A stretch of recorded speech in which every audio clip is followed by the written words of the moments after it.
Hi, in this video series, we're going to talk about Adobe Photoshop for newbies. You'll learn how to design simple mini sites using Adobe Photoshop. So we'll go through and we'll talk about the different features of Adobe Photoshop. Adobe Photoshop is a very complex tool, but for this video series, we're going to keep it simple just to show you the tools that you need to use, what you need to have, like Adobe Photoshop, for example. And we're going to be using a action script called Cover Action Pro so that you get mini sites that have superb resolution, which is very important when you're dealing with internet business because unfortunately people do judge a book by its cover. And because of that, by using these tools that we're going to show you in just a minute, you'll have that advantage. So besides understanding Adobe Photoshop features, I'll be showing you the importance of royalty-free images and how to find them. I'll also show you how to use the specific tools like the lasso tool, crop tool, how to work with layers, how to balance your designs, which is very important. Once you understand that, then we'll go on to creating the header, background, footer, ebook, DVD cover, and other types of e-covers. So in this specific video, I'd like to show you the different features of Adobe Photoshop. And before we get started, I want to show you what kind of tools we're going to be using. Of course, Adobe Photoshop, as you can see here, I've got a sample header up. And we'll also be using Cover Action Pro. As you can see here, you can create really good looking e-covers, different designs. The only requirements is that you must have Photoshop either 7, CS, CS2, or CS3. And Photoshop 7 goes way, way back. So if you have an old version of Photoshop, that's fine, as long as it fits these requirements here. Now you may find that you might have to invest a little more than other e-cover softwares out there, but I will say this. Adobe Photoshop, comparably to other graphic programs, is probably one of the best programs out there, simply because it can do so much. And if you're looking for an investment to invest in, as far as graphic-wise, to make unlimited mini sites, e-covers, things like that, you'll definitely want to look into coveractionpro.com.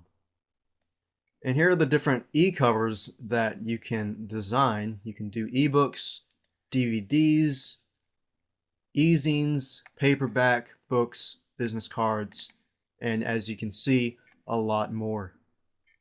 And as you can see, that this is a high definition, which is very important. The higher the resolution, the better it looks. And the easier it is to scale down an image. So if you want to make it small later on, it'll look good. So with that said, let's go ahead and look at the different Adobe Photoshop features by looking at a sample header, as you can see here.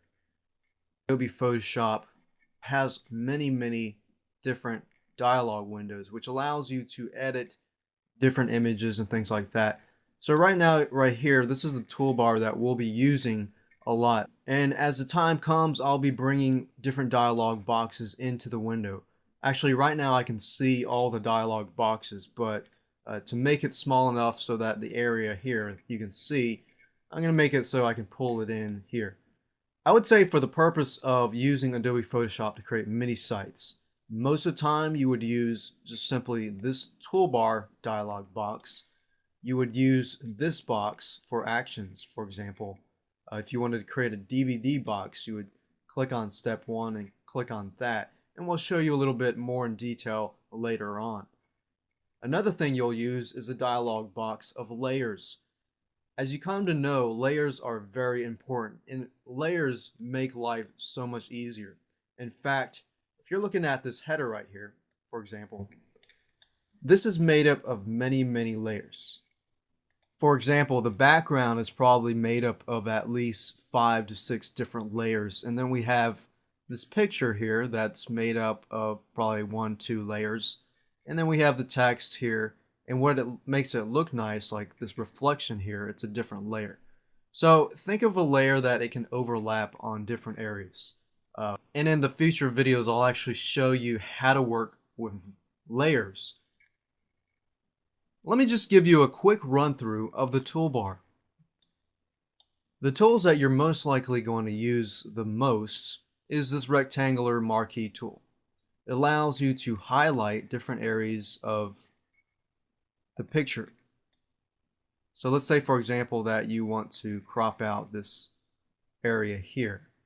You could do that, and you can use the cropping tool, or you can just say crop, image crop.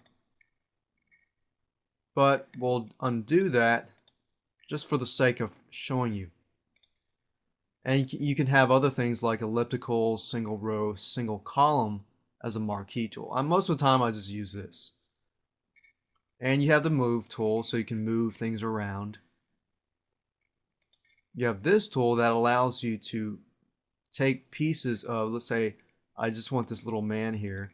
I could use this to get this little guy out, for example, and then crop it.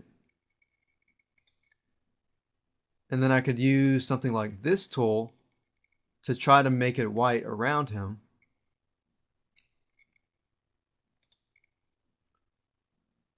So as you can see here, this little tool here, it's called the magic wand tool. It allows you to select, areas and then change them around, as you can see that I'm doing right now.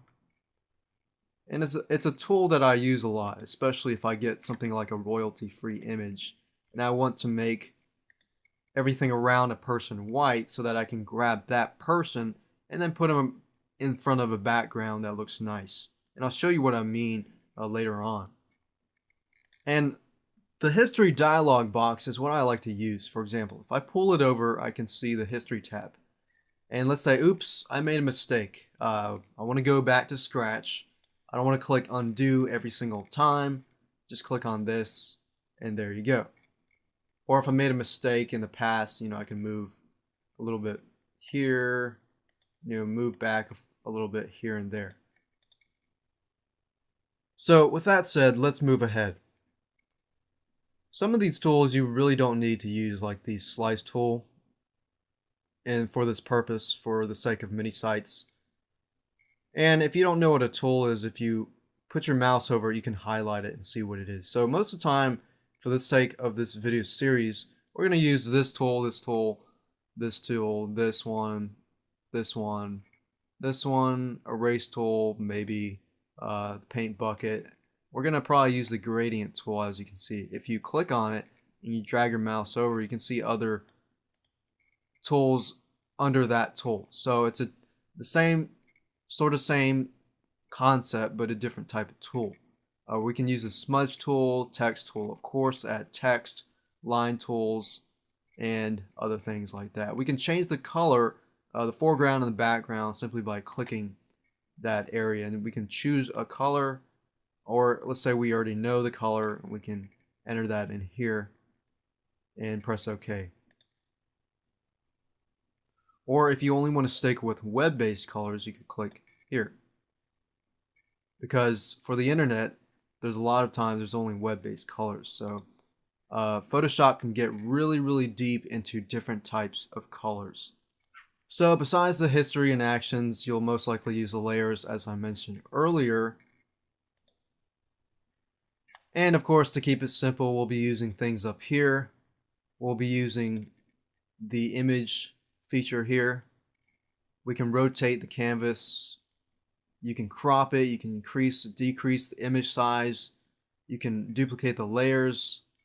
And you can also do filters, which are different little tricks and different little things you can do to that specific image. So with that said, you at least have a good idea of Adobe Photoshop and its features that we'll be using to create mini sites. Let's move ahead to the next video where we talk about royalty-free images, why it's important, and how you can find them.